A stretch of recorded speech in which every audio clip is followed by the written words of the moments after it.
আল্লাহ সুবহানাহু ওয়া তাআলা মুমিনদেরকে ডাক দিলেন। আল্লাহ বললেন, ইয়া আইয়ুহাল্লাযীনা আমানু, ওহে ঈমানদারগণ, উদখুলু, তোমরা প্রবেশ করো, ফিস-সিলমি কাফা, তোমরা পরিপূর্ণভাবে ইসলামের ভিতরে তোমরা প্রবেশ করো। কি জন্য?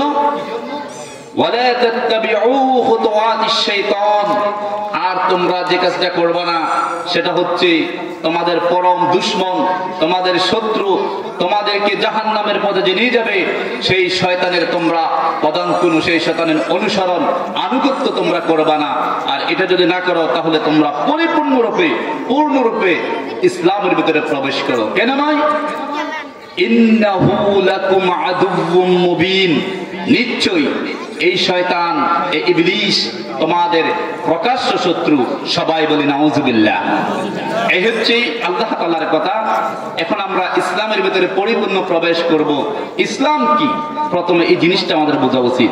ইসলামের অনেকগুলো শাব্দিক অর্থ হয়। ইসলাম অর্থ আমরা বলি শান্তি। ইসলাম কিসের ধর্ম বলেন? শান্তির ধর্ম। আমরা বলি কিনা? ইসলাম অর্থ শান্তি, ইসলাম অর্থ ন্যায়পরায়ণতা, ইসলাম অর্থ ন্যায়সঙ্গতা, এই কয়েকটা অর্থ আছে। কিন্তু পরিপূর্ণ ইসলামের যে অর্থটা করতে হবে সেটা হচ্ছে পারফেক্টলি যে অর্থটা করে ইসলাম অর্থ আত্মসমর্পণ করা। কি করা? আত্মসমর্পণ করা। আপনি কার কাছে আত্মসমর্পণ করবেন? একমাত্র রব আল্লাহ সুবহানাহু ওয়া তাআলা, যিনি আপনাকে সৃষ্টি করলেন।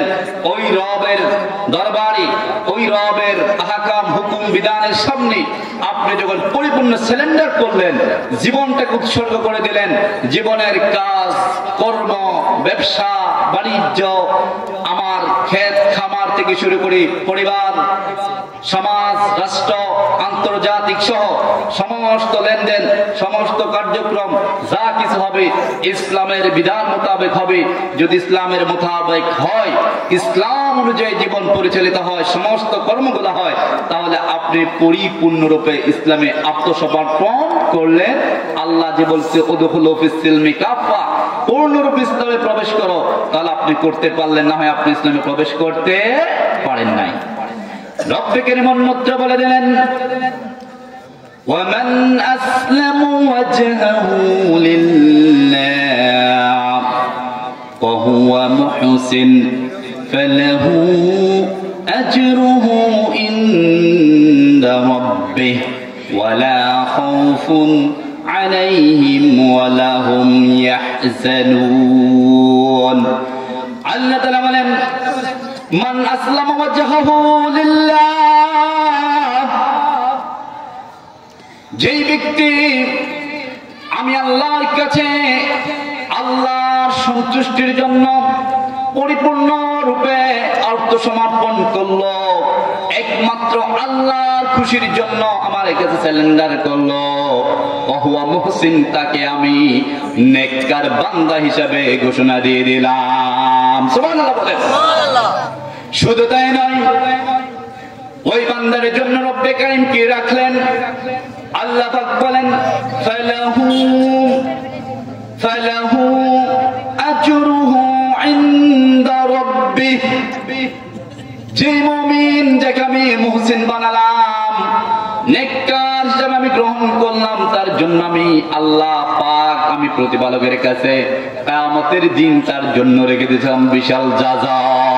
সুবহানাল্লাহ।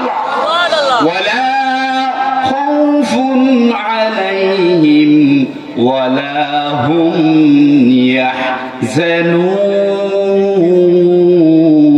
ইয়াহজানুন। আল্লাহু আকবার বলেন।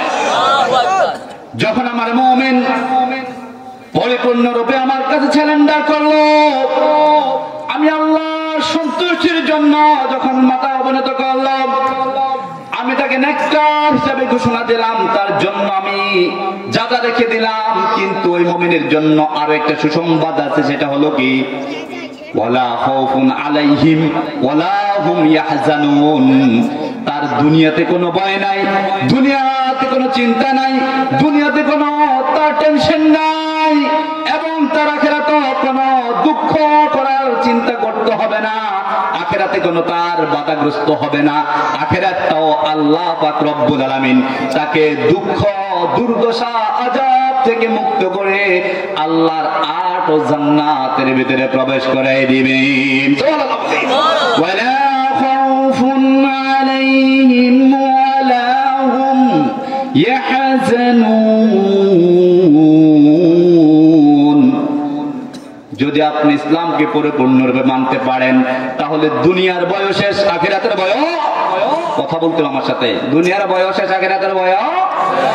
দুনিয়াতে কোনো টেনশন করতে হবে না, দুনিয়াতে কোনো চিন্তা করতে হবে না আমার মৃত্যু কখন হবে, আমার কত টাকার প্রয়োজন, আমার কত অর্থের প্রয়োজন, আমার কি ক্ষমতার প্রয়োজন, সব কিছু দেন। তার নাম কি? আল্লাহ। আরো জোরে বলেন তার নাম কি? আপনি যদি আল্লাহর বান্দা হয়ে থাকেন আরো জোরে বলেন তার নাম কি?